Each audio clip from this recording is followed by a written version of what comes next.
he came to in the White Hall. It was not a place, but a state. Endless, empty, devoid of coordinates. There was no floor beneath his feet, no sky above his head, yet he stood. And this was the only sign that gravity still existed. Even if its laws had been repealed along with the rest of physics, the silence here was special. It was not an absence of sound. It was its precursor, thick and dense like nectar, smelling simultaneously of the rust of old stars and the freshness of the first rain. On a new planet, the air, if it was air, vibrated with an inaudible hum, as if a giant mechanism of the universe was working somewhere, and this was merely its echo. He looked at his hands. They were his hands, the very ones he remembered. But when he tried to remember his name, only a short, bright flash went off in his head. Trainee. Not a name, a label, a tag. The first time is always impressive. A voice sounded. The trainee turned sharply. A man in an impeccable ivory-colored suit stood nearby. His face was impossible to remember. It seemed woven from light and shadow, changing with every moment. Only the eyes were memorable, old, tired, all-seeing. The eyes of a librarian who had read all the books in the infinite library and was no longer surprised by anything. "Where am I?" the trainee squeezed out.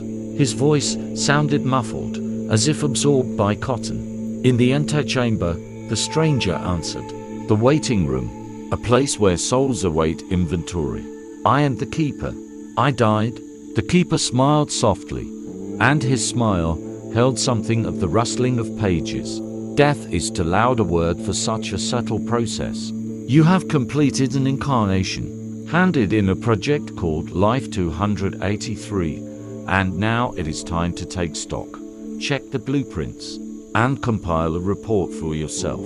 He made a light, almost weightless gesture with his hand, and a table emerged from the whiteness before them.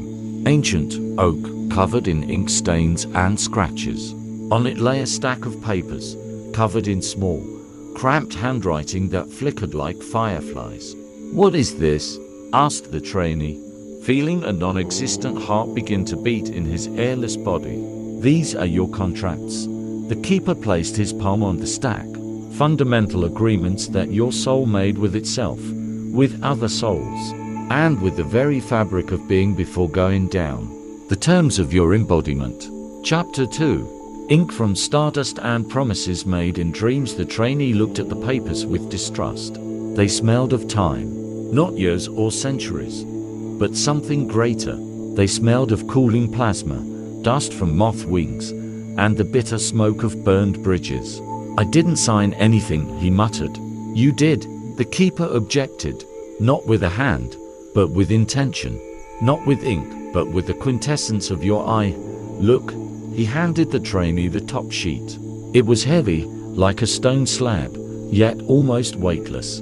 The heading, written in shimmering letters, read, "Basic Karmic Embodiment Protocol No. 7-G-283." The trainee began to read. His eyes ran over the lines, and with each word, fragments of his life flashed in his memory. Clause 1.1. Condition of arrival. The soul agrees to be born into a family system burdened with karmic debts on the father's line, for the purpose of working them off and transforming them through acceptance and forgiveness.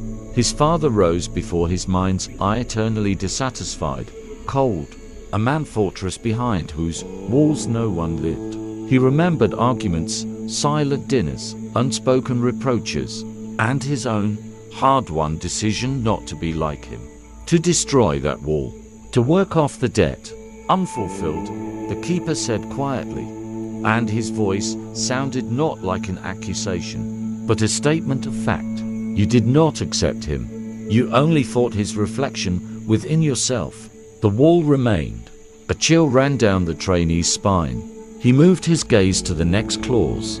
Clause 2.4. Key encounters. Ensure intersection with soul companion, Lyra incarnation identifier, Eleanor. Between the ages of 25 to 27 Earth years for the joint passage of the lesson of mutual growth. and overcoming the fear of intimacy. Eleanor. Her face surfaced before him with painful clarity. That very meeting that turned everything upside down. Years of happiness, followed by a slow drifting apart, arguments, misunderstanding, and his flight. He left because he was afraid her love would consume him, that he would lose himself.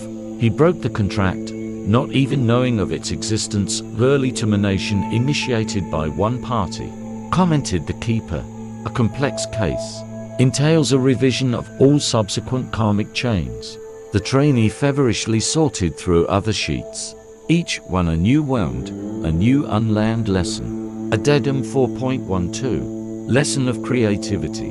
To manifest the inherent creative potential through the art of the word. Despite the lack of external recognition, he had abandoned writing his novel after the 10th publisher's rejection. Health Protocol 3.0. To maintain the temple of the body in a state of balance, using illness as a signal, not a sentence.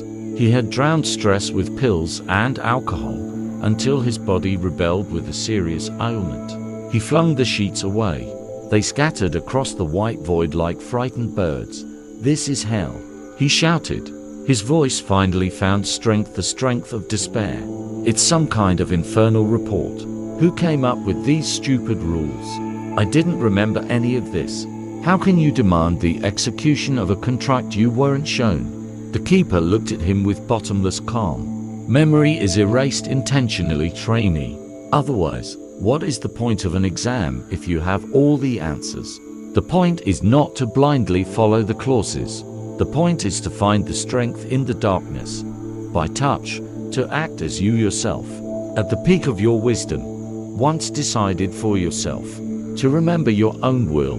He picked up one of the fallen sheets. You see only letters, but I see energy.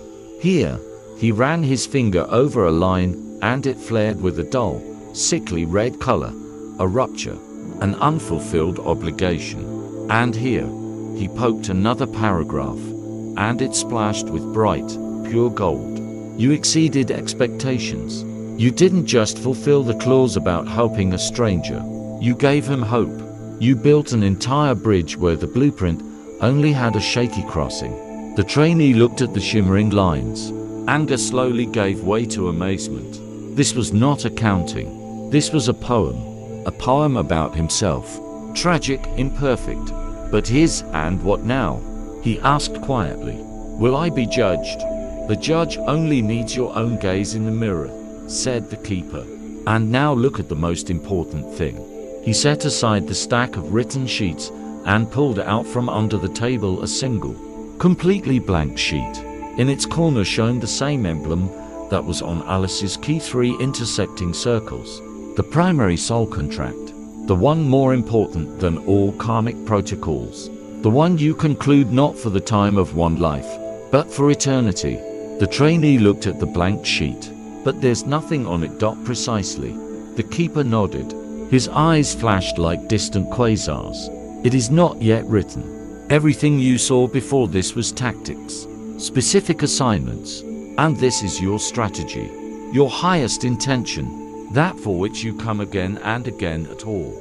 And now it is time to formulate it. The keeper handed him a pen. It was carved from a comet fragment, and its tip emitted a soft, phosphorescent light. Inventory is complete. Reporting is behind. Now, trainee, it is time for a new agreement. Right? What do you want truly? The trainee took the pen. It was icy and burning at the same time. He looked at the infinite whiteness around, at the abyss of his mistakes and a few lonely, but bright victories. He brought the pen to the pure paper, and in the silence, smelling of eternity, the first word was born. The pen in the trainee's hand froze a centimeter from the virgin surface of the sheet. The glowing tip cast reflections on his fingers, which suddenly seemed alien and helpless to him. I don't know what to write, he admitted, and his voice sounded childishly weak in this eternal whiteness. I want to be happy. Sounds like a click from a bad novel. I want to correct mistakes. But that means looking back again. The keeper watched him, his hands folded. His figure wavered on the edge of perception, one moment acquiring the clear features of an elderly archivist, the next dissolving into a shimmering silhouette. "Because you are looking for the answer outside," he said. His voice was like the whisper of pages in a giant library. "You are trying to guess which word will be correct. There will be no more evaluation, trainee. There is only consequence. The word you place here will become the foundation of your next great construction site, your life. It will determine the gravity of your soul, the chemistry of your encounters, the architecture of your falls and ASC in TS. One word can determine everything. One seed determines what the forest will be. One note sets the tone for the entire symphony. You don't remember, but last time your word was understanding, and your life became a field for honing that tool. You attracted teachers and students, situations requiring penetration to the essence. You suffered from misunderstanding and soared in moments of insight. The contract was fulfilled brilliantly, though painfully. The trainee looked at the empty sheet. Everything inside him tightened. Responsibility pressed harder than any earthly burden. And if I choose wrong, right is an illusion. There is only choice and its echoes. You can choose love and go through the hell of jealousy, self-denial, and loss to ultimately learn its true, impersonal nature. You can choose strength and learn all the bitterness of loneliness at the top, until you realize that true strength lies in softness. The task is not to avoid suffering. The task is for suffering to have meaning, and joy-depth. Suddenly, the whiteness around them shuddered. The air trembled like a giant curtain in the wind, and for a moment it seemed to the trainee that he could see through it the ghostly outlines of other such white halls, and in them other lonely figures bent over their tables. "We are not alone?" he asked in surprise. "The antechamber is infinite, as are the souls passing through it," the keeper explained. Sometimes their paths cross, and as if in response to his words, the space to their left thinned, becoming like frosted glass. Behind it, the figure of a woman appeared. She sat with her head in her hands, and before her on the table lay her own contract, covered in fiery script. A wave of despair emanated from the woman, so strong that the trainee physically felt a coldness in his chest. What's wrong with her? Her primary contract was unconditionality, the keeper said quietly. She strove to give and receive love without conditions, to trust the world without looking back, and she was embodied in a world built on contracts, manipulations, and fears. She opened her soul again and again, and each time she was wounded. She considers her contract unfulfillable, a curse. She does not understand that her very pain is part of the alchemy. She stood in the fire, but never allowed it to purify her, only getting burned. The vision began to disperse. The woman disappeared, dissolving into her personal purgatory. Then the space to the right thinned again. This time they saw a young man who was furiously beating his fists on his table. His contract blazed with the scarlet, angry light, and his word was freedom, the keeper continued. He hated any framework, family, society, even his own body. He rebelled, ran away, destroyed. He never realized that true freedom is not in the absence of restrictions, but in the conscious choice of those that serve your highest purpose. He tried to burn all the cells, not understanding that the key was inside him. The trainee looked first at one vanishing figure, then at the other. His own problems suddenly seemed petty and academic to him. He was a trainee. They were masters, lost in their own grand narratives. Do they need help too? Can they talk to each other? The rules do not forbid it, but few dare. Every soul is locked in its own crystal of awareness. Only an impulse of the same strength, but of a different frequency, can break through its walls. Compassion devoid of pity, love devoid of attachment. Suddenly, the trainee felt a strange impulse, a warm wave emanating from his own, still unwritten contract. He looked at the pen in his hand and realized he could not write, could not focus on his choice. while these two were somewhere nearby, breaking against their own wings. "I want," he began and faltered, searching for words. "I want to try to help them, not to fix them, but to, I don't know, to simply remind them, like you did for me, for the first time." The keeper looked genuinely surprised. The flickering of his form slowed down. "This is a non-standard request. Usually, souls are focused only on their own report. Your choice is already beginning to shape reality, trainee, even before you have laid down the first word." "How can I do it?" "Extend a thread. Not physically. With intention. You have seen them. You have felt their pain. Now imagine that the space between you is not emptiness, but a conductor. And send through it not advice, not consolation. Send a simple awareness. You are not alone. Your contract is not a verdict, but a melody. And maybe, just maybe, you are singing it in the wrong key." The trainee closed his eyes. He discarded attempts to think something up, to formulate.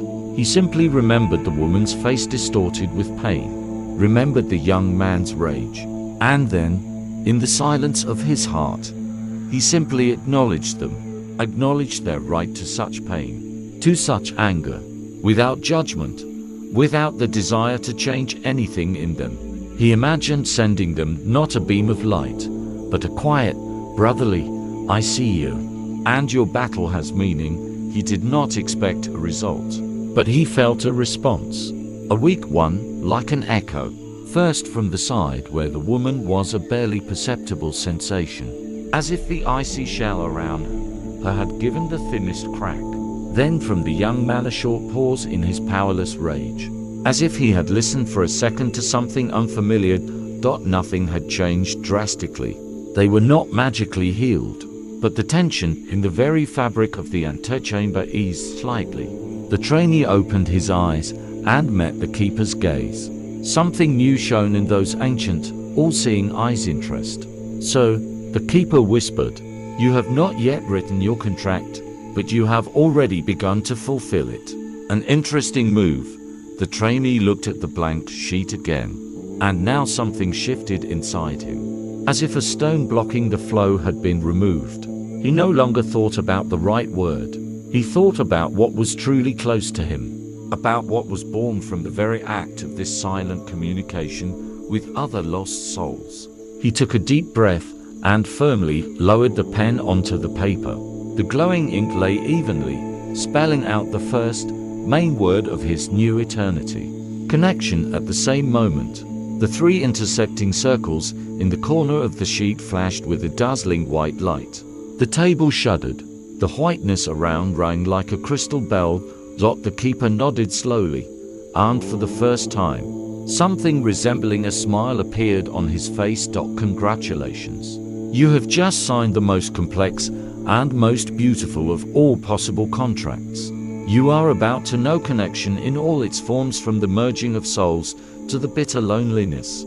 That is also its part. You will attract people who will need your thread, and you yourself will need others. You will learn that any war is a severed connection, and any healing is its restoration." He took a step back, and his figure began to dissolve, becoming transparent. "Where are you going?" the trainee asked, frightened. "My work with you is complete. You have made your choice. Now the door is open." "The door to where?" "Back, but into a new story. The story you have just begun to write. Remember, a contract is not a plan. It is an intention. The universe will throw challenges at you, testing how deeply you understand the meaning of your word." And the keeper's voice became almost inaudible, an echo. "You are no longer just a trainee. You may be called a conduit." The whiteness around the trainee began to condense, twisting into a vortex. He felt himself being pulled down, back, towards the familiar hum, the beating of a heart, the heaviness of flesh. The last thing he saw was the blank sheet with the single word "connection," burning like a beacon in a boundless ocean of possibilities. And the last thing he heard was the quiet, fading voice of the keeper, "And be ready, your first student is already waiting for you." Excellent. The story continues. we dive into the new incarnation of the Conduit. Book 2, Flesh and Wires, Chapter 1. Return to the noise. His consciousness crashed into reality with the slam of a door and the screech of brakes. He was sitting in a stuffy subway car, his forehead pressed against the cool glass. Blurred shadows of the tunnel flashed past the window, and then his eyes were struck by the blinding light of the station's advertising boards. His body was heavy, alien, saturated with fatigue.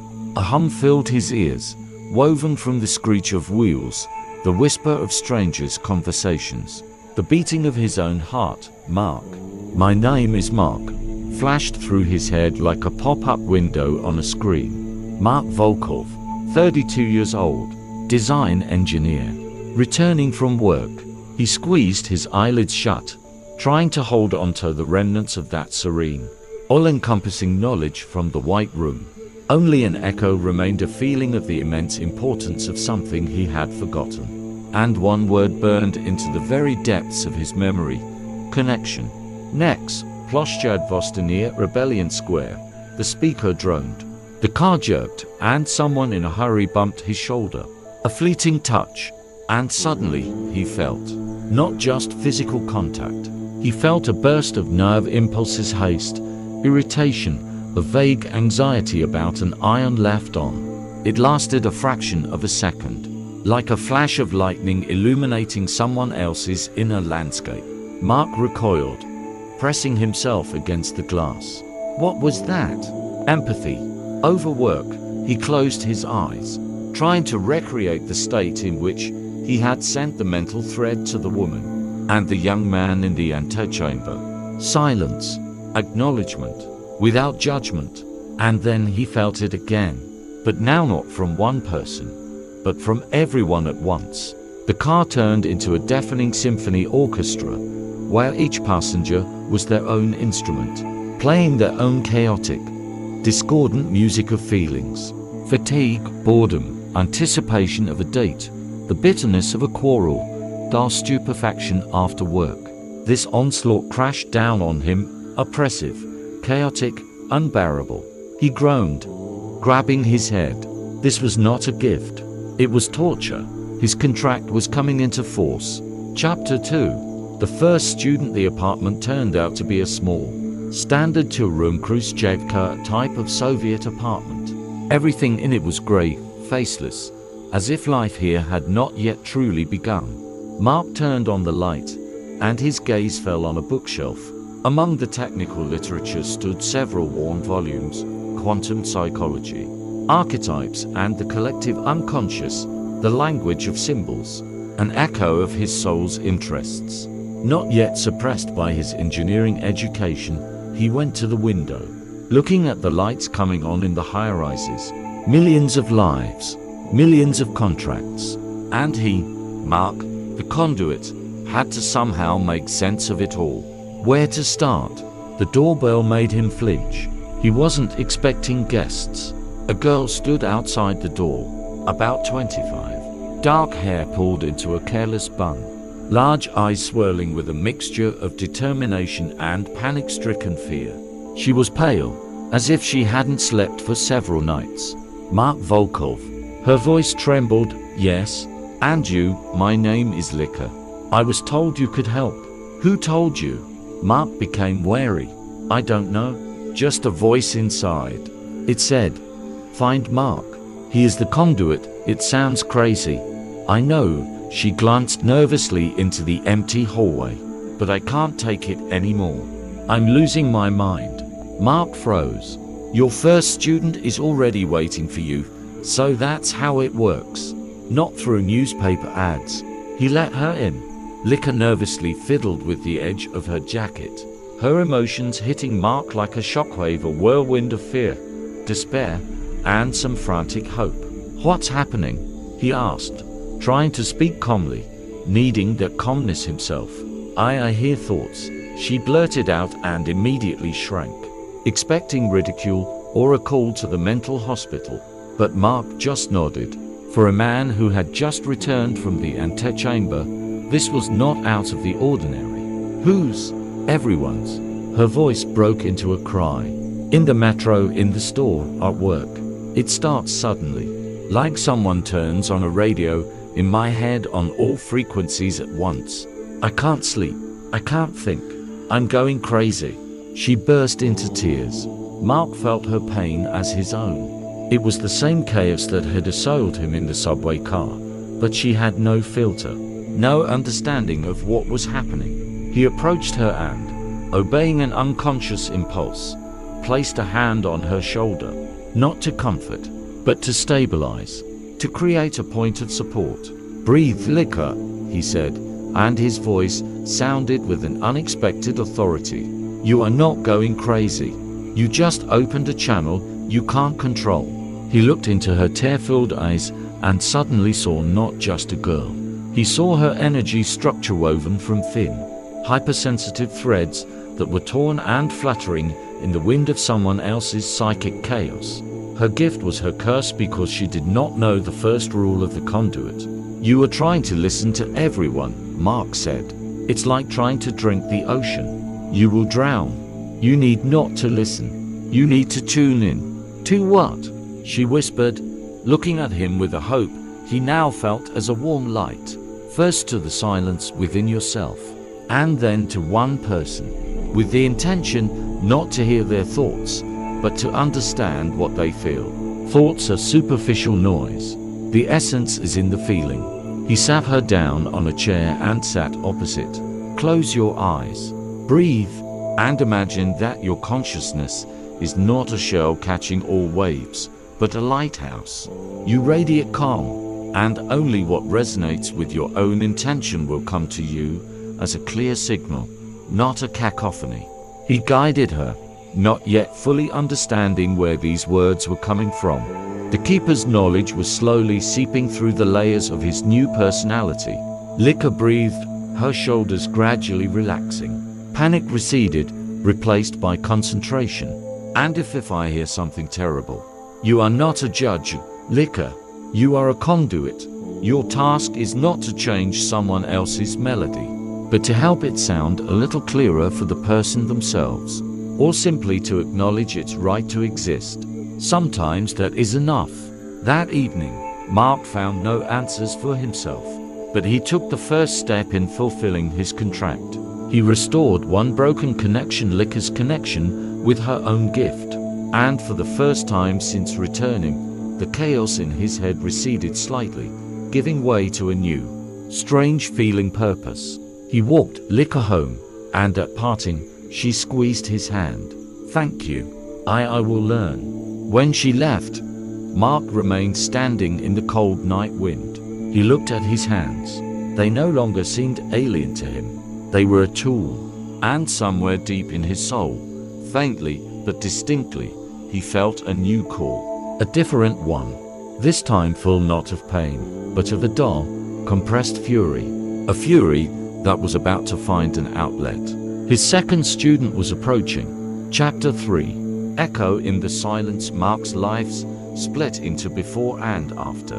Before were the grey, predictable days of engineer Volkov, whose world was limited to blueprints, the metro, and lonely dinners in front of the TV. After became like trying to conduct an orchestra without knowing the notes, where every instrument was someone else's soul, and he himself was a deaf maestro learning on the fly. Work became his first testing ground, a meeting with a client. Before, he only saw their requirements and his calculations. Now he sat opposite the director of a construction firm, a man with smooth, confident gestures, and felt him the sticky, cold fear of failure, the crushing burden of debt, the false bravado hiding uncertainty. And Mark, instead of arguing about deadlines and estimates, unexpectedly said, "Ivan Petrovich, I see you're concerned about the foundation's reliability given the high water table. We can work on an additional drainage circuit. It will increase the cost by 5%, but give you a 100% guarantee." The client froze. His mask of confidence wavered. He hadn't spoken his secret fears aloud, but Mark had caught them, read them between the lines of his tension. Instead of confrontation, He offered a solution that hit the mark perfectly. The deal was closed the same day. Mark's boss was in shock. This was not a calculated move. It was the first conscious act of connection. He wasn't reading thoughts, he was reading the essence. And reality responded. But everything has its price. His own apartment, once a quiet den, was now filled with the whisper of other lives.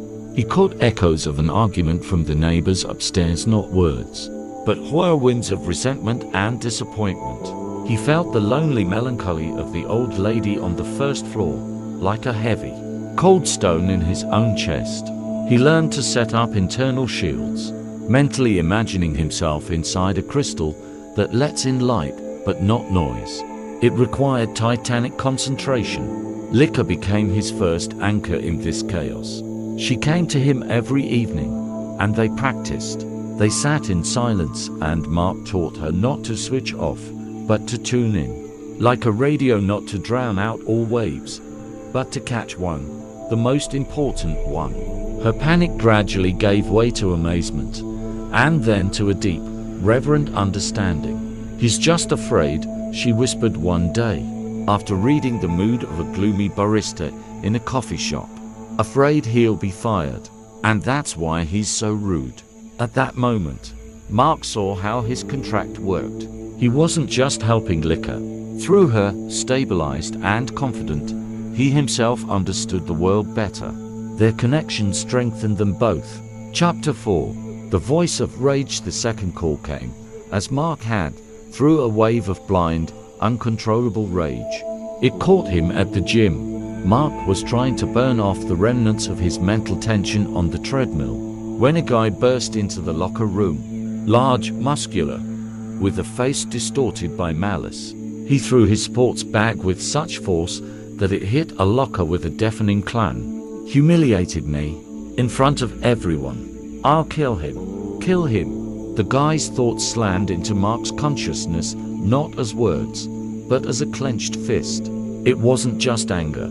It was a black, suffocating vortex of humiliation that sucked in all other feelings.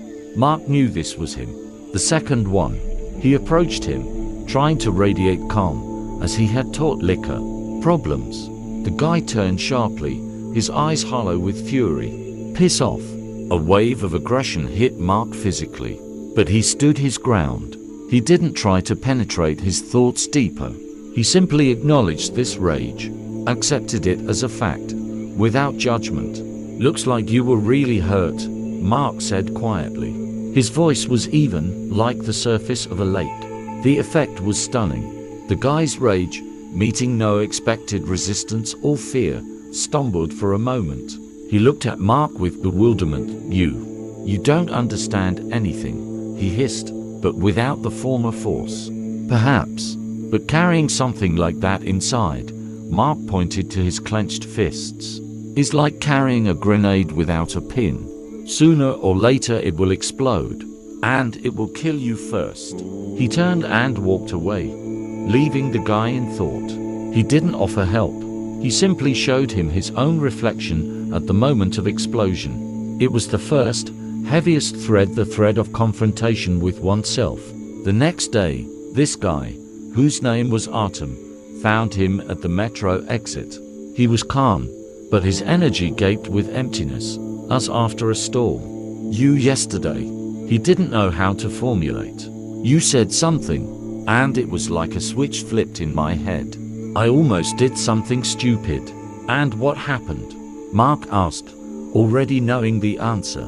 "The coach, at my training, called me a prop in front of everyone. Said I fight without heart." Mark nodded. The problem wasn't a lack of heart. The problem was a giant, unhealed wound of self-esteem that the coach had touched, accidentally or intentionally. Artem was that very young man from the antechamber, whose word had been strength, and he still understood it as brute power and dominance. Now Mark had too. Sensitive Liquor, picking up the subtlest vibrations, and explosive Artem, whose strength was so far directed only at destruction, primarily self-destructs. Their trio was strange, discordant, but in this dissonance, a new music was born. The music of connection. Mark understood. He wasn't just helping them. He was learning himself, going through his own lessons through their reflection. His personal contract was being fulfilled not in the silence of meditation, but in the thick of human passions, pain and search, and with anxiety and anticipation.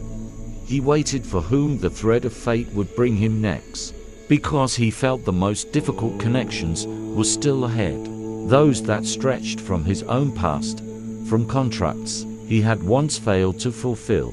Chapter 5. The silence between two hearts. A strange metamorphosis was happening with Lika.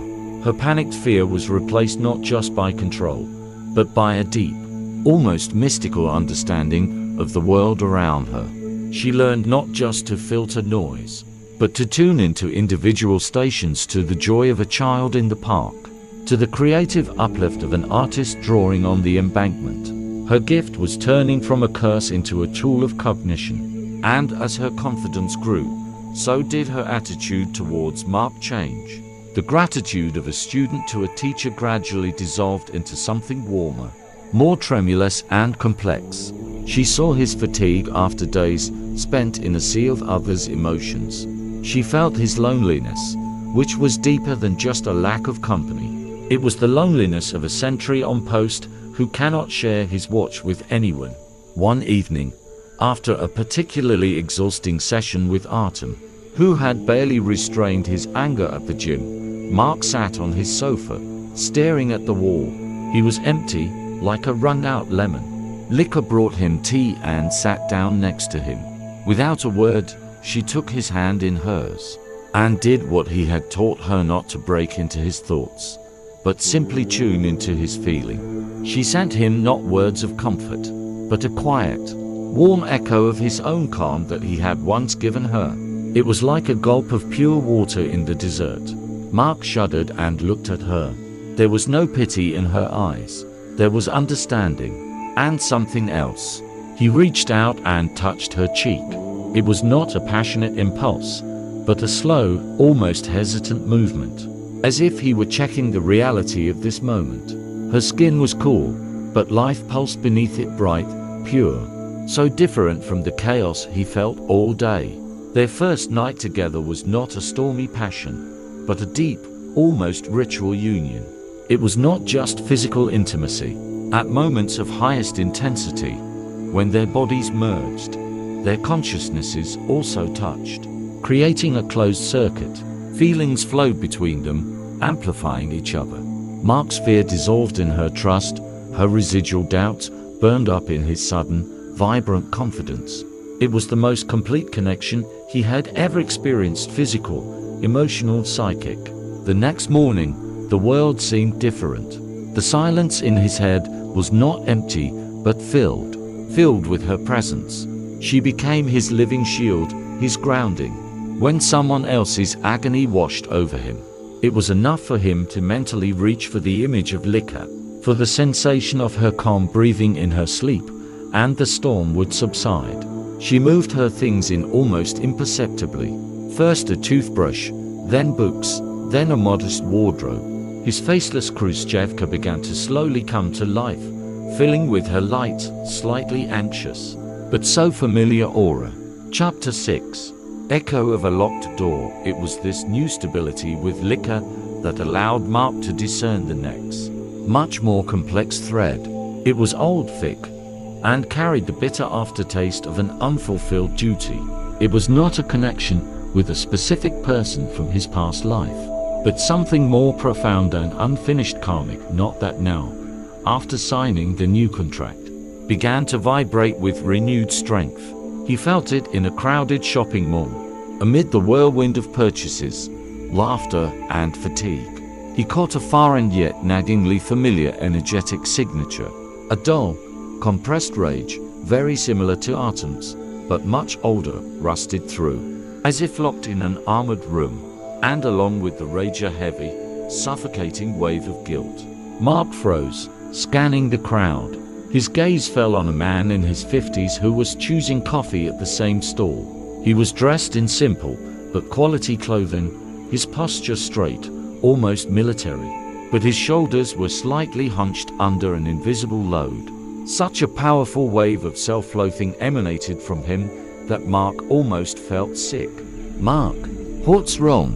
Leka, holding his hand, immediately felt his change.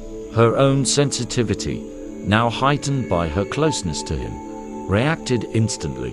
Over there, Mark barely nodded towards the stranger. "Seems like Artem, only 10 times stronger and more bitter." Leka frowned, trying to tune in. Ushi winced. "It's like a dormant volcano. He hates someone, or himself." At that moment, the man raised his head, and his gaze slid over Mark. There was no recognition, no interest. It was an empty, scorched field. But in the depths of those eyes, Mark saw for a second what he had once seen in the antechamber: the distorted face of the young man, the one who had been beating his fists on the table. The energetic imprint was the same, only aged and crippled by years. The man turned sharply and walked away, his aura receding like an armored tank, leaving a trail of scorched earth behind. Mark stood thunderstruck. His new contract was confronting him not with ghosts from his personal past, but with other lost souls like himself from the antechamber. Only this man seemed to have never found his keeper, or found him, but failed to accept his lesson. His freedom had turned into eternal shackles of self-torment. "You have to go to him," Leka said quietly. Her hand squeezed his palm tighter. There was no fear in her voice, only determination. "I can't just approach him. You felt that. He'll smear me on the asphalt. You taught me that connection is not about a head-on attack." She looked at him, and her eyes shone with an understanding that hadn't been there a few weeks ago. "It's about finding a crack in his armor, not to fix him, but to remind him that a crack even exists. Otherwise, this thread will stretch after you forever. Can't you feel it? He's somehow connected to your contract." Mark closed his eyes, listening to his inner sensations. Yes, there was a connection. Not personal, but typological. This man was his shadow, an example of what he himself could have become, had he once chosen not connection, but strength or freedom and failed to cope with them. His duty as a conduit was to try to heal this connection, this rupture in the very fabric that he felt. He realized that this was his next, most terrifying test. To meet this man, not as a teacher, but as a reflection, as a reminder of another path. And he felt that without Leka, without her faith and her love, he wouldn't have the strength for it. Their romance had become not just a line in the plot. It had become the support on which his entire mission as a conduit rested. And he realized with horror that the upcoming meeting could subject this support to an unimaginable test. After all, that man was a walking emanation of everything that could destroy connection: hatred, resentment, and pride. Chapter 7. Synchronicity and flow. Mark's life began to change, not in jerks, but like a river finding a new channel smoothly, inexorably, and with increasing force. His connection contract worked like a powerful magnet, rearranging reality around him. One work. The blueprints he made acquired a strange, almost animate harmony. He intuitively found the most elegant and economical solutions, as if feeling the tension in future structures. His boss, who had previously been cool towards him, now looked at him with superstitious respect. Mark wasn't just designing buildings, he felt how they would live, and built something more than just reinforced concrete into the projects. He received one important order in the most incredible way. The client, a man with a heavy gaze, came to a meeting, and Mark, barely greeting him, felt his deep pain, not about work, but personal, related to a loss. Instead of discussing the estimate, Mark said, "I feel you don't just need a building. You need a place that will heal." The client froze, and a moment later burst into tears right in the office. It turned out he was building a clinic in memory of his deceased daughter. The contract was signed without further words. 2. Environment. The chaotic noise of others' emotions gradually turned into a manageable symphony orchestra. Mark learned not to block it, but to conduct it. In a packed metro car, he could mentally send an impulsive comm into the most nervous node of the car, and within minutes, quarreling passengers would inexplicably fall silent, and a crying child would calm down. Street dogs, sensing his non-judgmental acceptance, would follow him, wagging their tails, and then run away, carrying a drop of his harmony with them. The world was responding. 3. Finances. Money, always a problem before, began flowing to him in strange, roundabout ways. He didn't get a raise, but he steadily won small sums in lotteries, found bills on the street, received unexpected bonuses, or old, forgotten debts were simply returned to him. It wasn't enrichment, it was the generosity of the universe responding to his correct internal state. He had exactly enough for what he needed, including renting a more spacious apartment for himself and liquor. 4. Miracles of synchronicity. This became the most astonishing thing. Reality began to play along with him. He would think of a book he needed and it would catch his eye in a second-hand bookstore. He needed specific advice on energy practices, and the next day, an old man would accidentally enter his life in the park, who turned out to be a Qigong master and immediately saw him as awakened. He was thinking about how best to help Artem, a documentary would air on TV about a martial arts master who spoke exactly about what was needed. Strength is not in breaking a board. Strength is in holding a butterfly in your palm without damaging its wings. Chapter 8. The alchemy of a pair. To conduits with liquor, their relationship grew into something more than just a romance or a student-teacher dynamic. They became a single organism, two poles of one magnet. Their joint practices began to work wonders, healing space.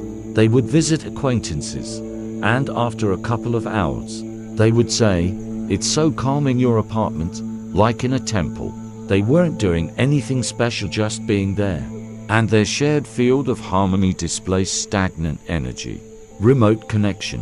Mark at work could mentally send her an image of support, and she, at home, would immediately receive it, feel a surge of strength, and call him saying, "Thanks. I was just getting nervous at that moment." Amplification of the gift. When they meditated together, holding hands, their reception radius increased many times over. They could, without agreeing, simultaneously tune into a lonely person several blocks away and send them a wave of silent support. They didn't know if it helped, but they felt the other's loneliness recede slightly. One evening, lying in each other's arms in bed, Liquor whispered, "Do you remember how afraid I was of my gift? Now I understand. It wasn't a finished tool, it was clay. And our love, our union is the kiln where this clay is fired and becomes something strong, beautiful." Mark held her tighter. She was his greatest miracle, his living, breathing connection, which gave him the strength to be a conduit for the others. It was this growing power and harmony that allowed them not to break when that very man, the walking emanation of severed connections they had seen in them all, decisively burst into their lives. His name was Victor, and he came not for help. He came with an accusation. He appeared on the threshold of their new apartment on a rainy evening. His face was pale, and his eyes burned with a gloomy fire. Mark Volkov. His voice was low and vibrating, like a string. "We need to talk. Strange things have started happening to me since the day I saw you, and I feel it's somehow connected to you." Mark and Liquor exchanged glances. The trial was beginning. Their quiet, harmonious life was coming to an end. The real work of conduits was beginning, work with the most intractable, most poisonous matter, a soul that had been accumulating hatred for decades and refusing any connection. Chapter 9. A guest from a past contract. Victor stood in the doorway like a ghost, bringing with him the smell of wet clothes, old tobacco, and something acrid, psychic decay. His energy slammed into the cozy field of their apartment like an armor-piercing shell. Licker involuntarily recoiled, feeling the physical impact. Mark, on the contrary, took a step forward, taking the blow upon himself. He was the anchor. "Come in," Mark said, his voice calm, but everything inside him was clenched. Victor crossed the threshold, his gaze sliding over the spacious, bright room over Licker, and a flicker of something like contempt mixed with envy passed through his eyes. "Set yourselves up nicely," he sneered, not offering a hand. He sat down in an armchair, placing his wet boots on the clean floor. Licker barely restrained an impulse to say something, but Mark mentally sent her an impulse. "Wait. Observe." "What kind of strange things?" Mark asked, sitting opposite. "Dreams," Victor exhaled, staring into emptiness. "The same dream. I'm in some white room, and there a voice.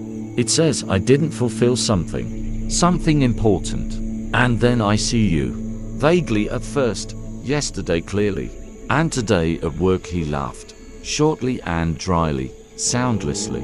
"I almost killed a man. Can you imagine?" Viktor Semyonov, head of security, veteran, and suddenly out of the blue, he looked at Mark, and his gaze held not just anger now, but animal fear.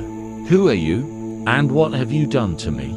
Mark closed his eyes for a second, allowing himself to sink into Victor's energy stream. It was like descending into a musty dark well, at the bottom of which a coal of old, unbearable pain smoldered.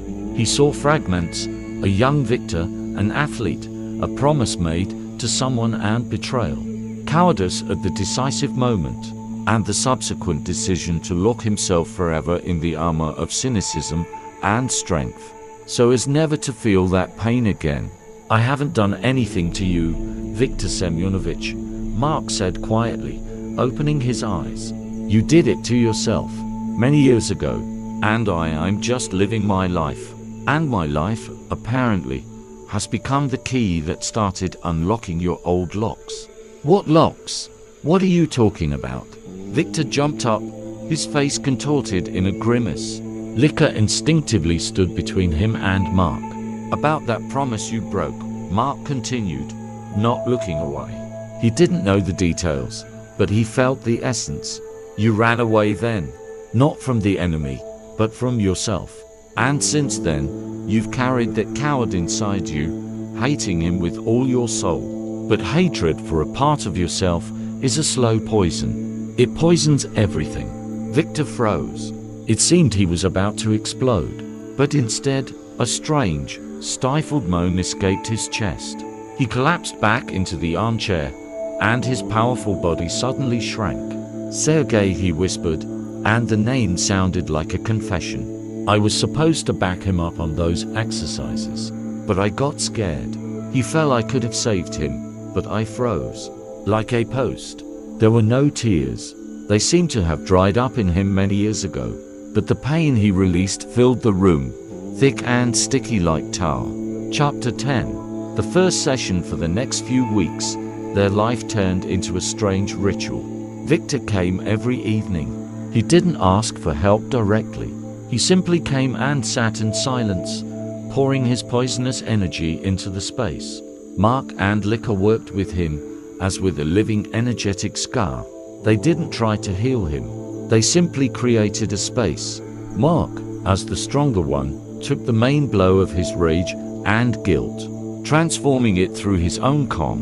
Licker, as a subtle instrument, tuned into those rare moments when his armor cracked and sent droplets of compassion into those cracks, not pity, but simple human understanding. It was the hardest work of all. Artem, with his rage, was a child compared to Victor. It was the work of a sapper diffusing a bomb that could go off at any moment.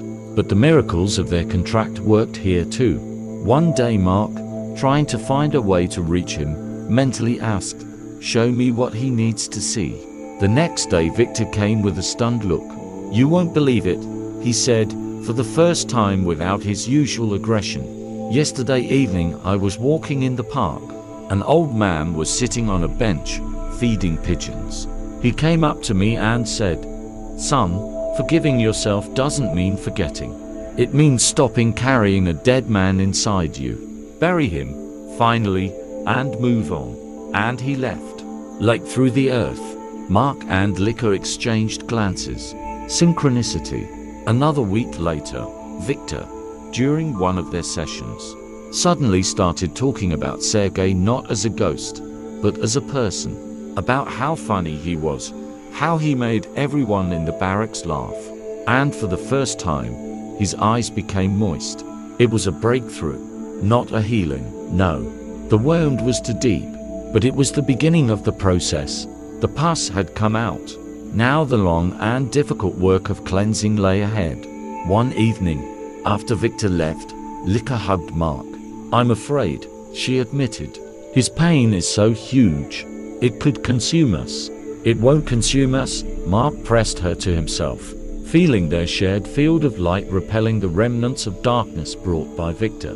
Because we are not one. We are connection. And our connection is stronger than his rupture. He looked out the window at the night city, shining with billions of lights, billions of threads, billions of contracts. He was just one of many conduits, but he was not alone. And therein lay his strength and his main miracle. Chapter 11. The price of connection. Working with Victor was like performing the most delicate surgical operation on a soul. Each session drained Mark and Licker to the limit. After Victor left, a heavy, sweetish putrid smell of someone else's pain hung in the apartment for several hours, intangible but palpable to their heightened perception. One night, Mark woke up from his own scream. He had dreamed that he was Victor. He was standing on the edge of a cliff, and from the darkness, the eyes of his dead friend Sergei were looking at him, not with reproach, but with infinite sadness. And then the cliff began to crumble, and Mark Victor fell into a black abyss, and the fall lasted forever. Licker was already awake, sitting next to him, her palms softly resting on his damp forehead. That's his pain, she whispered. It's seeping into you. You're taking on too much.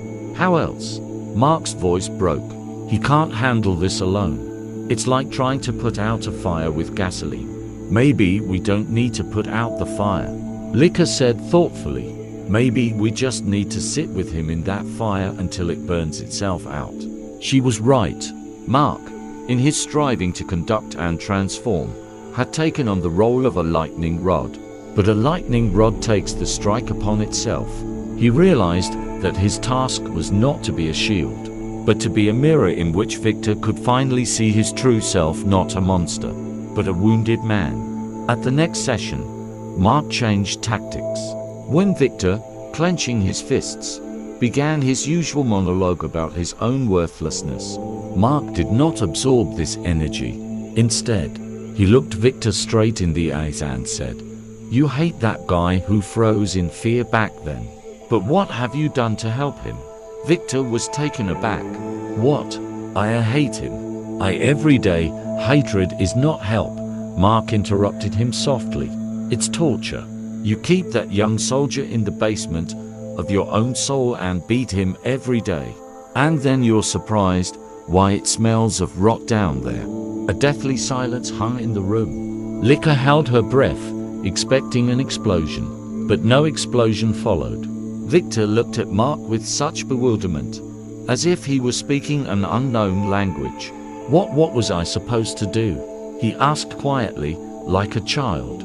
"Forgive him," said Mark. "Not justify. Simply acknowledge that he was a frightened boy who made a mistake. And let him go. Finally let him die in peace. And yourself live on." Tears, which had been absent for decades, streamed down Victor's cheeks. They were quiet, without sobs. He wasn't crying about Sergei at that moment.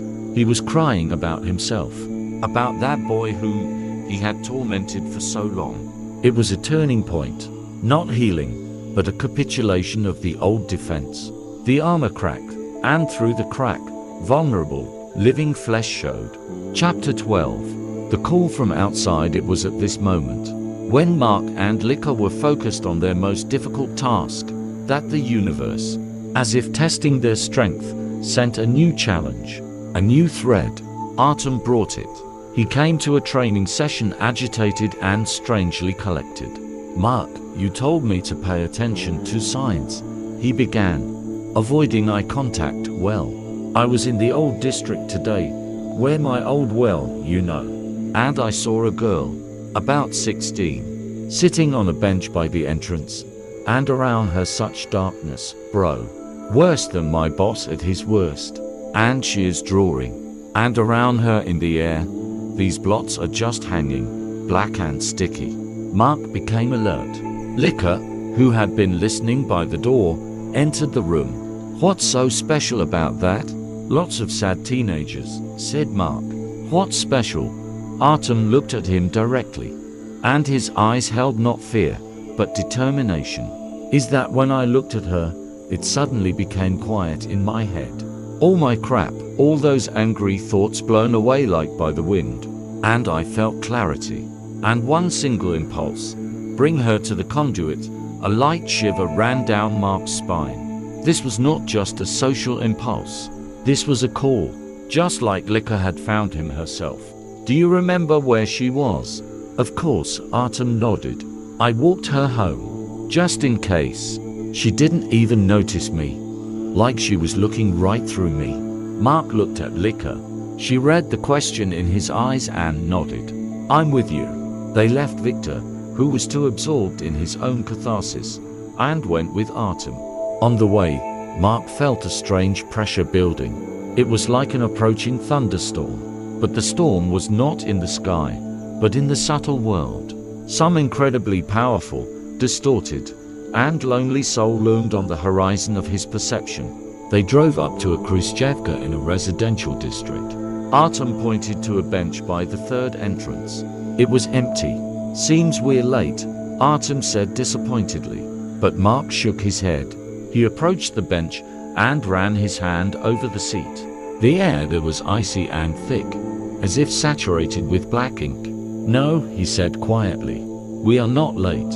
She just left the door open." He raised his gaze to the windows of the 5-story building. His eyes fell on one of them, on the 4th floor.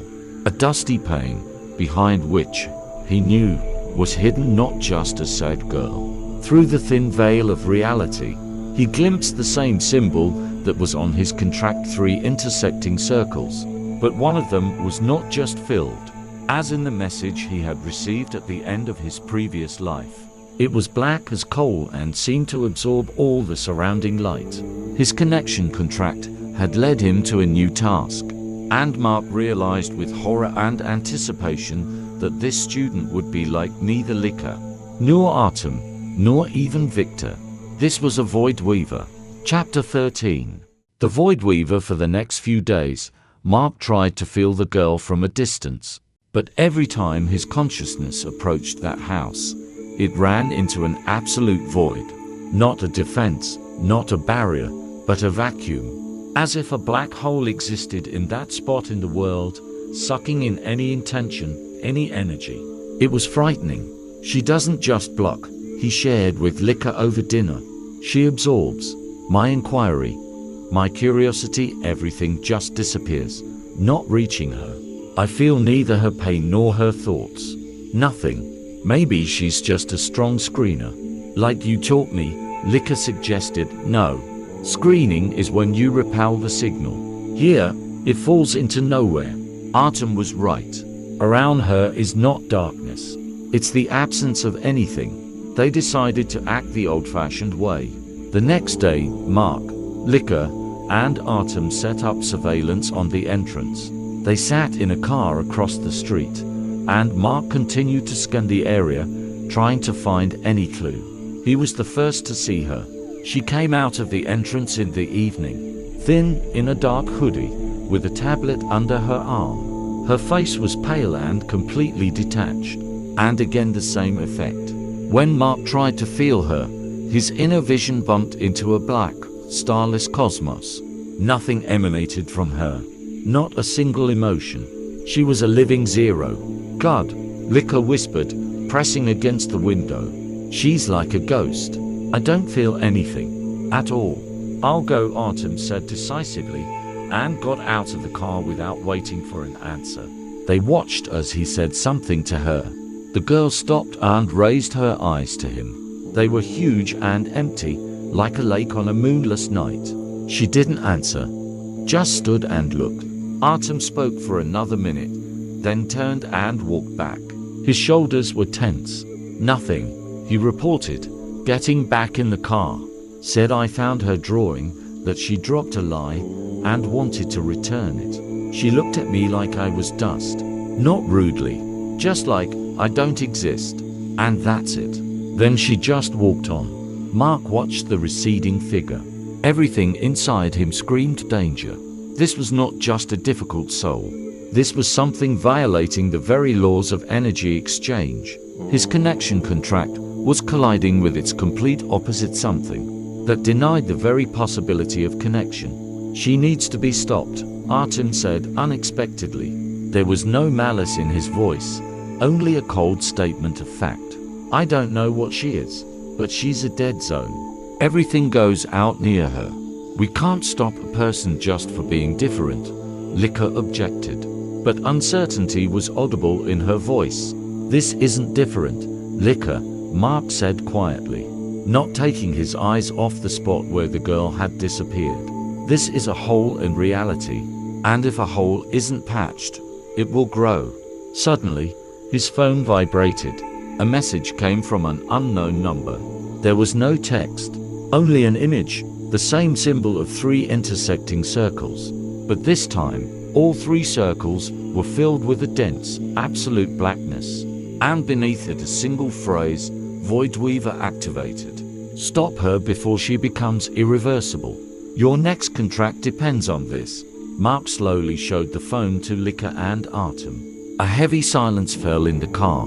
Their mission had suddenly turned from a healing and pedagogical one into a hunt, or a rescue. They didn't yet know whom they were supposed to save, the girl from the world, or the world from the girl. All right, Artem exhaled, clenching his fists. What do we do, boss? Mark looked at the darkening sky, then at the entrance where their new target lived.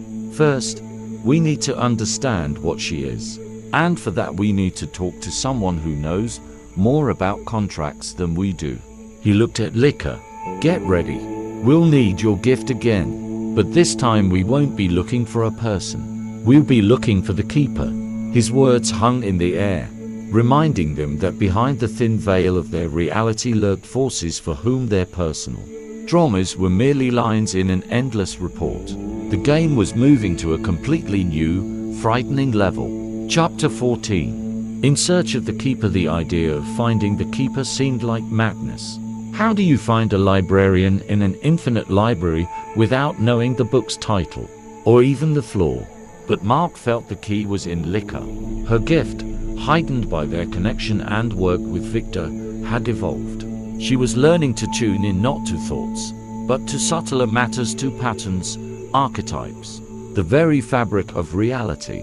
They set up an impromptu session in the center of the apartment, turning off the lights and lighting a single candle. Artem stood guard at the door, his task to anchor them with his powerful presence, preventing them from completely slipping into the unknown. Victor, whom they had begun to treat as a fragile but valuable ally, sat in a corner, watching with a silent question in his eyes.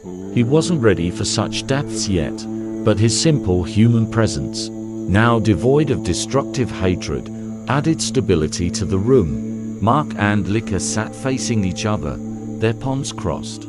Don't look for him himself, Mark instructed. Look for the sensation, that whiteness, the silence smelling of eternity. Remember how I told you? Lika nodded, closing her eyes.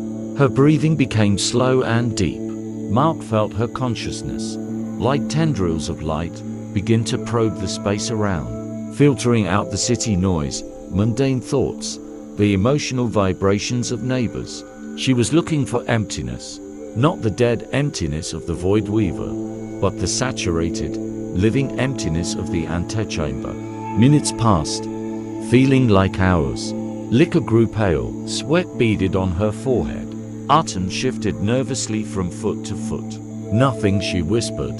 Solid noise. Millions of voices move away from the voices, Mark said quietly, becoming her conduit. Go deeper, to the blueprints, to the rules. Look for the architecture of this world. Lika shuddered.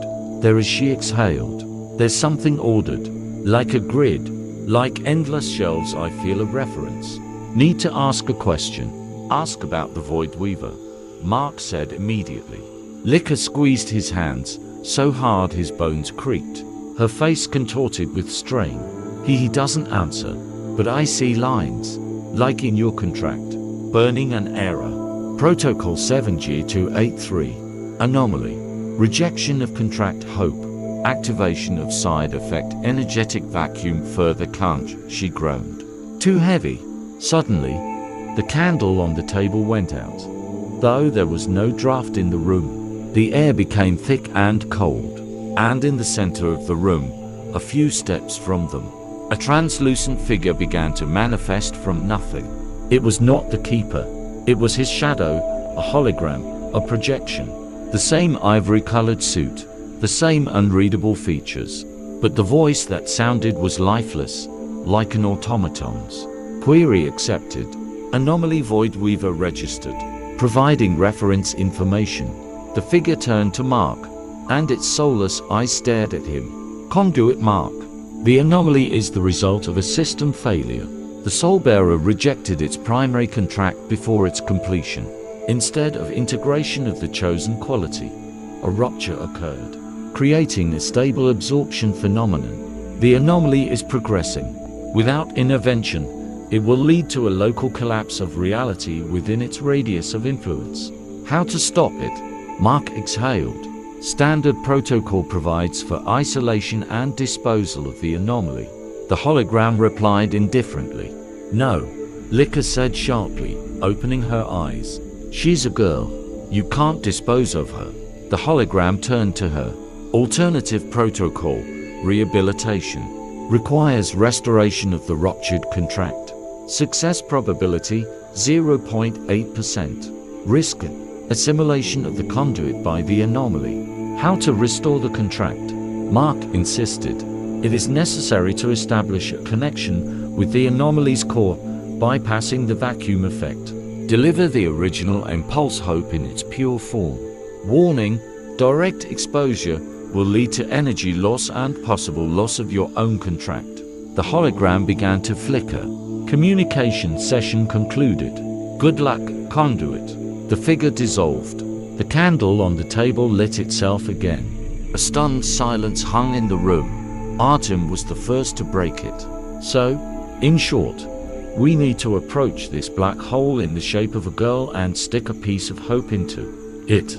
Otherwise, she'll suck in the whole neighborhood, and us, it turns out, will be sent for disposal. Is that right?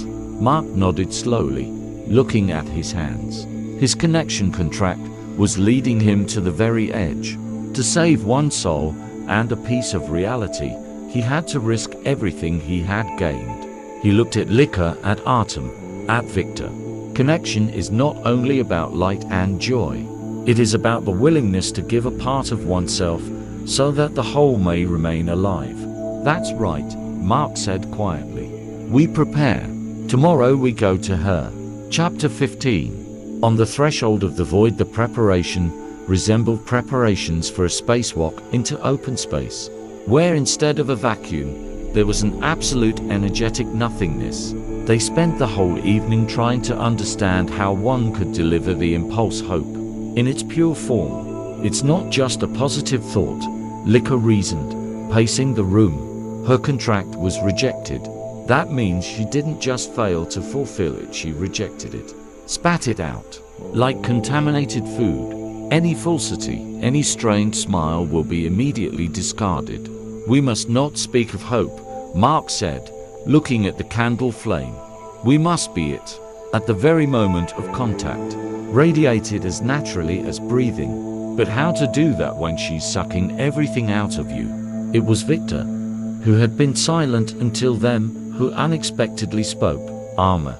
Everyone looked at him. When I was in my armor, he spoke slowly, choosing his words.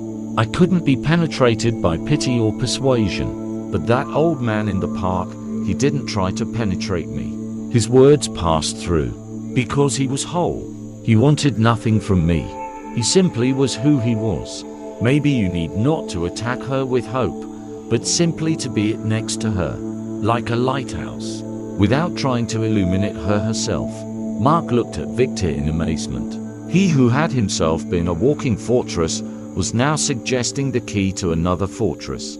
He's right, Lika said. We cannot force her to accept hope.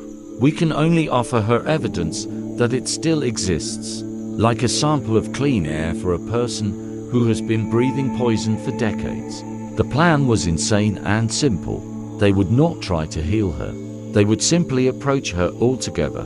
Mark, as the conduit, would focus on radiating a pure, unconditional state of hope, not as an expectation of a miracle, but as an inner confidence in the fundamental goodness of being. Liquor would be his stabilizer, amplifying this state and protecting his own field from decay. Artem the anchor, with his raw physical strength and will, holding them in reality so they themselves wouldn't be carried away into the energetic vortex. And Victor would be living proof that even the most petrified soul could take a step towards the light. The next morning, they were back at the same entrance. The weather was overcast, grey, making the girl sitting on the bench with her tablet seem even more ghostly. She was drawing something, and Mark noticed that the grass around the bench was withered and grey, as if scorched, while everything around was green. They approached, all together, not hiding. The girl raised her empty gaze to them. The effect was instantaneous. Mark felt strength beginning to be drawn out of him, not painfully, but as if a tap had been opened. His confidence, his calm, his hope, everything began to slowly drain into this black hole. Stop, he mentally commanded himself and focused his will on an image on the first morning with Liquor, on Victor's tears, on Artem's overcoming, on the small miracles his contract had given him. He wasn't trying to give this to her. He was simply reminding himself that all this was real. Liquor grabbed his hand, and her energy, pure and refined, flowed into him like fresh blood. Artem stood behind, placing his heavy palms on their shoulders, grounding them, tying them to the earth. The girl stopped drawing. She looked at them, and something flickered in her empty eyes. Not understanding, but surprise. She felt that something was there, something that didn't disappear like everything else. And then Victor, without a word, took a step forward. He looked at the girl, and in his eyes, once just as scorched, there was now only quiet sadness and acceptance. I was like you, he said simply. His voice was quiet, but it sounded like a thunderclap in the ensuing silence. I thought it was all over, that I was a mistake, but it turned out not to be so. He wasn't offering her hope. He was simply stating the fact of his existence beyond despair. At that moment, Mark, using this breach, this fleeting surprise, did what he wasn't even sure he was capable of. He didn't send her an impulse. He opened up.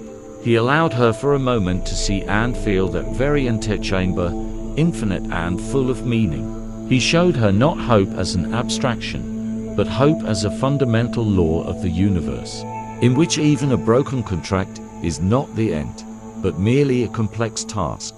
The girl gasped. Her tablet fell from her hands.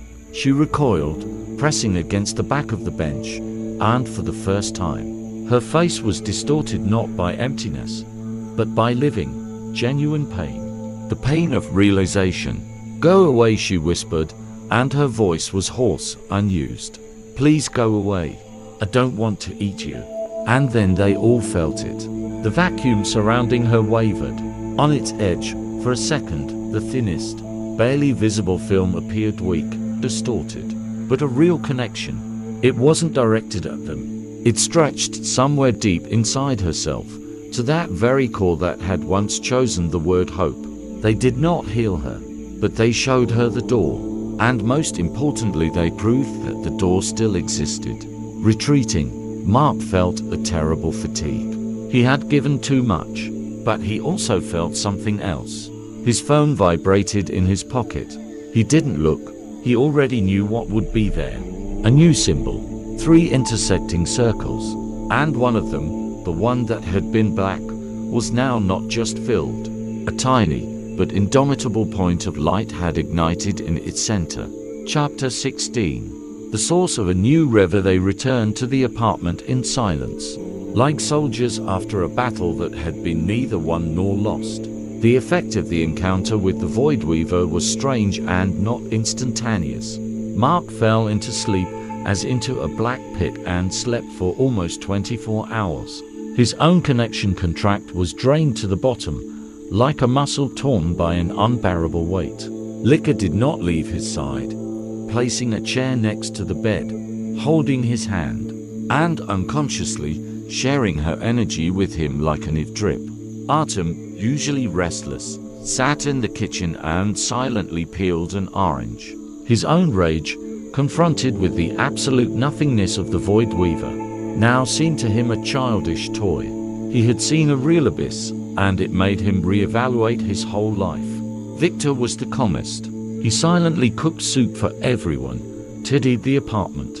His movements had a new, acquired firmness. By witnessing another's fall, he had finally affirmed his own decision to live. Mark's awakening was difficult. He opened his eyes and saw Liquor's face, her dark circles under the eyes, but also bottomless relief in them. "You're back," she whispered. He nodded, finding it hard to speak. He felt turned inside out, empty. But in this emptiness, there was no despair. There was silence. The silence after long work. A week passed. Strength slowly returned, and with it came an understanding of what they had actually done. The miracles they had worked were not loud, but fundamental. The Void Weaver, they didn't see her again. But one evening, Mark, stepping onto the balcony, felt a weak, but pure impulse from that very house. It wasn't hope. It was curiosity, a yearning for something. The vacuum was no longer absolute. She had begun, with the incredible speed of an infant, to learn to feel anew. They had not healed her, they had given her a tool for self-salvation. 2. Their own group. Artem, Victor, Liquor, and he. They were no longer teacher and students. They had become a coven, a gang, a family, assembled not by blood, but by the choice of the soul and jointly shed sweat. Victor, the former walking nightmare, was now their guardian and, strangely enough, a wise advisor. Artem was turning from a huge child into a responsible warrior. Liquor was his heart and his shield. 3. Synchronicities. They did not cease, but changed their character. If before the universe tossed them random luck and encounters, now it seemed to trust them. A new intern came to Mark's work, a shy young man from whom emanated a familiar energetic trace of an unfulfilled contract. An article in the newspaper caught his eye about scientific research in the depths of the sea, and Mark suddenly clearly understood that their next assignment would be connected with water. Reality was not just helping them, it was beginning to cooperate with them. One evening, they all gathered in the living room. No one was meditating or practicing. They were simply drinking tea bought by Victor, expensive, bitter, real. "And what now?" Artem asked, flexing his shoulder. "Do we wait for the next letter with 3 little circles?" "No," Mark said quietly. He looked at the fireplace flames. They had found an apartment with a fireplace. Another coincidence. There will be no letter. We are no longer trainees carrying out assignments. We are contractors. We see the work ourselves and do it. He looked at each of them. The Void Weaver was the first truly big job, correcting someone else's fundamental system error. There will be many like her, those who broke, those whom the system was ready to dispose of. Our task is to find them and give them a second chance. "Sounds like a job for all eternity," Victor remarked. But there was no fatigue in his voice, only agreement. "That's how it is," Mark smiled. For the first time in a long while, his smile was light. He had found his place in infinity. He was a conduit. He was connection. He took Licky's hand. and their fingers interlaced. Artem nodded, clenching his huge fist and then unclenching it, and Victor snorted approvingly. Outside, it was getting dark. The fire burned in the fireplace. In the quiet, warm room sat for people whose souls had once been torn, lost, and lonely. Now they were whole. Now they were together. And somewhere in the darkness, among the billions of city lights, another one was igniting weak, but no longer lonely. Their work was only just beginning. End of Book 1.